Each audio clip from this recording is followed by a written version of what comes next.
Hello friends, नमस्कार all of you.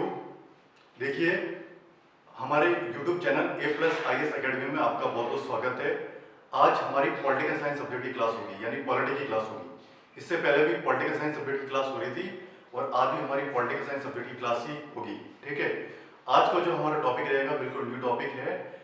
राष्ट्रपति से रिलेटेड ही टॉपिक है कि राष्ट्रपति पद की क्या योग्यता होनी चाहिए, राष्ट्रपति पद के लिए क्या शर्तें होनी चाहिए और राष्ट्रपति पद का कार्यकाल कितना होगा। ये तीन टॉपिक के बारे में हम स्टडी करेंगे। ठीक है, तो हम स्टार्ट करते हैं। सबसे पहला जो हमारा टॉपिक है वो है राष्ट्रपति पद की योग्यताएं। ठीक है, देखिए राष्ट्रपति पद की योग्यता, इसके बारे में हम पढ़ेंगे, इसमें पॉइंट टू पॉइंट स्टडी करेंगे। ठीक है, यानी हमारे देश में राष्ट्रपति का निर्वाचन होने के लिए उस कैंडिडेट के अंदर क्या क्या योग्यता होनी चाहिए, किस तरह से वो एलिजिबल हो ताकि वो राष्ट्रपति का इलेक्शन लड़ सके। सबसे पहली बात तो ये है, जो राष्ट्रपति की योग्यता से रिलेटेड है वो हमारे भारतीय संविधान के आर्टिकल 58 से रिलेटेड है। ठीक है, यानी आर्टिकल 58 के अंदर आता है। देखिए, आर्टिकल के बारे में मैं पहले आपको बता चुका हूं। राष्ट्रपति से रिलेटेड जो आर्टिकल है हमारे टोटल, वो 52 से लेकर 62 तक आर्टिकल है और 71 में 72 आर्टिकल है। ठीक है, इन आर्टिकल के बारे में मैं पहले बता चुका हूं। इसी में से एक आर्टिकल है कि राष्ट्रपति पद की जो योग्यता है वो आर्टिकल 58 से रिलेटेड है। अब इसके अंदर क्या योग्यता होनी चाहिए, इसमें जो सबसे पहला पॉइंट है वह भारत का नागरिक होना चाहिए, यानी वो भारत देश का निवासी होना चाहिए, भारत का नागरिक होना चाहिए। ठीक है, नंबर 2, 35 वर्ष की आयु पूर्ण कर चुका हो, यानी 35 वर्ष से कम आयु का कैंडिडेट राष्ट्रपति का इलेक्शन नहीं लड़ सकता। 35 वर्ष की आयु पूर्ण कर चुका हो, यानी 35 वर्ष कंप्लीट आयु होनी चाहिए जिस दिन वो राष्ट्रपति के लिए अपना नामांकन कर रहा है या राष्ट्रपति के लिए इलेक्शन लड़ रहा है, 35 वर्ष की आयु कंप्लीट होनी चाहिए। ठीक है, नंबर 3 पॉइंट है वह लोकसभा का सदस्य बनने की योग्यता रखता हो, यानी जो संसद के दो सदन है हमारे, लोकसभा और राज्यसभा, तो लोकसभा सदस्य बनने के लिए भी अलग अलग क्वालिफिकेशन है। ठीक है, तो वो लोकसभा का सदस्य बनने की योग्यता रखता हो। ठीक है, नंबर 3, नंबर 4 पॉइंट है वह किसी भी सरकार में लाभ के पद पर नहीं हो, यानी सरकार में वो लाभ के पद पर कार्य नहीं कर रहा हो, वही व्यक्ति राष्ट्रपति का इलेक्शन लड़ सकता है। अब देखिए, लाभ के पद से क्या मतलब है, इसमें यदि कोई राष्ट्रपति है या उपराष्ट्रपति है या राज्यपाल है या किसी राज्य का मंत्री है, वह लाभ के पद धारण करने वाला नहीं समझा जाएगा। यानी इन पदों पर कोई भी व्यक्ति है तो भी वह राष्ट्रपति का इलेक्शन लड़ सकता है, यानी वो राष्ट्रपति पद के लिए योग्य उम्मीदवार माना जाएगा। ठीक है, क्लियर, ये बातें आपको क्लियर होगी। यानी राष्ट्रपति पद की योग्यता में ये जो सब कुछ मैंने आपको बताया है यही है। नेक्स्ट हम आगे स्टडी करते हैं राष्ट्रपति पद की शर्तें। नेक्स्ट जो हमारा अगला टॉपिक है वो है राष्ट्रपति पद की शर्तें। ठीक है, अब देखिए राष्ट्रपति पद की शर्तें, इसमें इस टॉपिक की स्टडी अपन कैसे करेंगे, इसकी स्टडी भी अपन पॉइंट टू पॉइंट स्टडी करेंगे, इसमें कौन कौन से शर्तें हैं।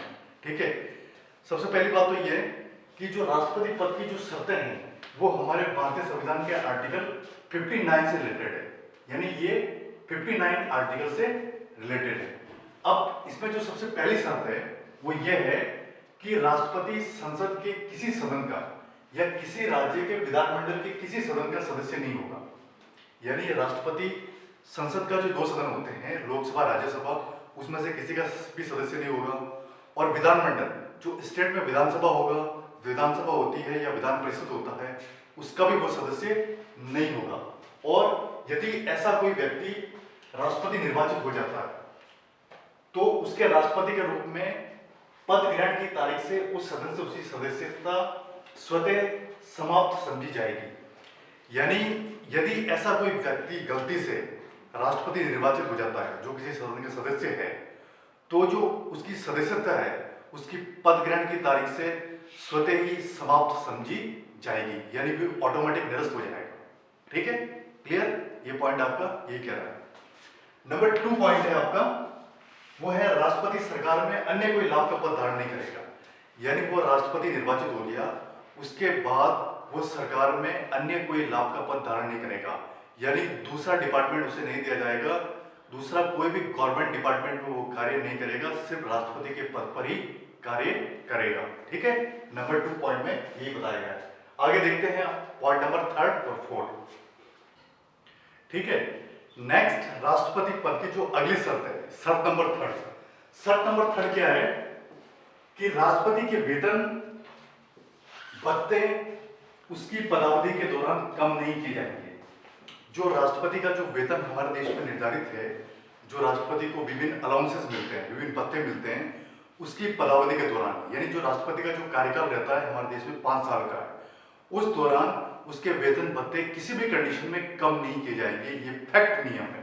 ठीक है, यह है शर्त नंबर आपकी 3। अब है शर्त नंबर 4। शर्त नंबर 4 क्या है? राष्ट्रपति बिना किराया दिए अपने शासकीय निवासों के उपयोग का हकदार होगा। यानी राष्ट्रपति जिस रेजिडेंस पे रहता है उसका किराया राष्ट्रपति को देने की जरूरत नहीं है। उसका वो 100% हकदार होगा उसका उपयोग करने का।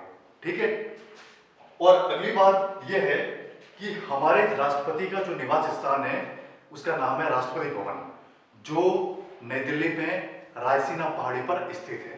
ठीक है, क्लियर? ये तो हो गई हमारे राष्ट्रपति पद की शर्तें कंप्लीट, ये टॉपिक। अब है नेक्स्ट टॉपिक है आपका राष्ट्रपति पद का कार्यकाल। ठीक है, ठीक है, नेक्स्ट टॉपिक है हमारा राष्ट्रपति का कार्यकाल। ठीक है, राष्ट्रपति के कार्यकाल, इस टॉपिक की स्टडी भी अपन पॉइंट टू पॉइंट स्टडी करेंगे, यानी 1 बाय 1 बिंदुवार इसकी स्टडी होगी। अब इसमें सबसे पहली बात तो ये देखते हैं, जो राष्ट्रपति का कार्यकाल है वो हमारे भारत के संविधान के आर्टिकल 57 व 56 से रिलेटेड है। ठीक है, यानी 56 और 57 से रिलेटेड राष्ट्रपति का कार्यकाल, ये आर्टिकल इससे रिलेटेड है। ठीक है, अब इसमें जो सबसे पहला पॉइंट है आपका यह है कि राष्ट्रपति अपने पद ग्रहण की तारीख से 5 वर्ष की अवधि तक पद धारण कर सकेगा। यानी हमारे देश में जो राष्ट्रपति का कार्यकाल होता है वो 5 वर्ष का होता है, बिल्कुल फिक्स है। ठीक है, यानी अपनी पद ग्रहण की तारीख से 5 वर्ष तक राष्ट्रपति अपने पद पर कार्य करेगा तथा पुनर्नियुक्ति का पात्र होगा। जिसमें इसमें एक पॉइंट यह है कि वह पुनर्नियुक्ति का पात्र होगा, यानी पुनर्नियुक्ति यानी दोबारी बार भी वो राष्ट्रपति बन सकता है।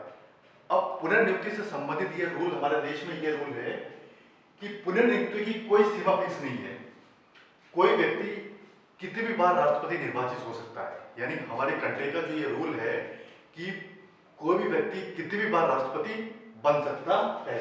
ठीक है, लेकिन यूएसए एक ऐसी कंट्री है जिसमें एक व्यक्ति केवल 2 बार ही राष्ट्रपति निर्वाचित हो सकता है। 2 बार से अधिक बार राष्ट्रपति निर्वाचित नहीं हो सकता। ये यूएसए कंट्री का फैक्ट रूल है। ठीक है, अब है पॉइंट नंबर 2। पॉइंट नंबर 2 क्या है? राष्ट्रपति अपनी पदावधि समाप्त हो जाने पर भी नए राष्ट्रपति के पद ग्रहण करने तक उस पद पर बना रहेगा। यानी जैसे राष्ट्रपति का कार्यकाल 5 वर्ष का हो गया, अब 5 वर्ष समाप्त हो गया, लेकिन नए राष्ट्रपति का चुनाव नहीं हुआ तो भी वो उस पद पर बना रहेगा। जब तक नया राष्ट्रपति ज्वाइन नहीं करेगा तब तक वह उस पद पर बना रहेगा। ठीक है, अब है अगला पॉइंट। अब देखिए राष्ट्रपति के कार्यकाल से related point number 3। Point number 3 क्या है? कार्यकाल समाप्ति से पूर्व राष्ट्रपति अपना त्याग पत्र उपराष्ट्रपति को लिखित में दे सकेगा। यानी राष्ट्रपति का कार्यकाल समाप्त होने से पूर्व ही राष्ट्रपति जो अपना रेजिग्नेशन लेटर है, त्याग पत्र, वो उपराष्ट्रपति को लिखित में देना होगा, लिखित में देना पड़ता है। ठीक है, और रेजिग्नेशन लेटर की सूचना राष्ट्रपति द्वारा तुरंत लोकसभा अध्यक्ष को दी जाएगी। जो त्याग पत्र है उसकी सूचना तुरंत ही राष्ट्रपति द्वारा लोकसभा अध्यक्ष को दी जाएगी। वर्तमान में हमारे देश के लोकसभा अध्यक्ष श्रीमान ओम बिरला जी है। ठीक है, अब है पॉइंट नंबर 4। पॉइंट नंबर 4 क्या है? संविधान का अतिक्रमण करने पर, यानी संविधान की किसी बात का उल्लंघन करने पर राष्ट्रपति को कार्यकाल की समाप्ति से पूर्व, यानी राष्ट्रपति का कार्यकाल कंप्लीट नहीं हुआ उससे पहले ही राष्ट्रपति को संविधान के आर्टिकल 61 के तहत, संविधान के आर्टिकल 61 के तहत संसद में चलाए गए महाभियोग प्रस्ताव द्वारा राष्ट्रपति को हटाया जा सकता है। यानी एक कंडीशन है जिसको कहते हैं महाभियोग। ये कौन से आर्टिकल से रिलेटेड है? संविधान के आर्टिकल नंबर 61 से रिलेटेड है। इसके द्वारा राष्ट्रपति को अपने पद से हटाया जा सकता है। ठीक है, ठीक है, ये टॉपिक आज आपका यहाँ कंप्लीट हुआ है। आज की क्लास हम यहीं समाप्त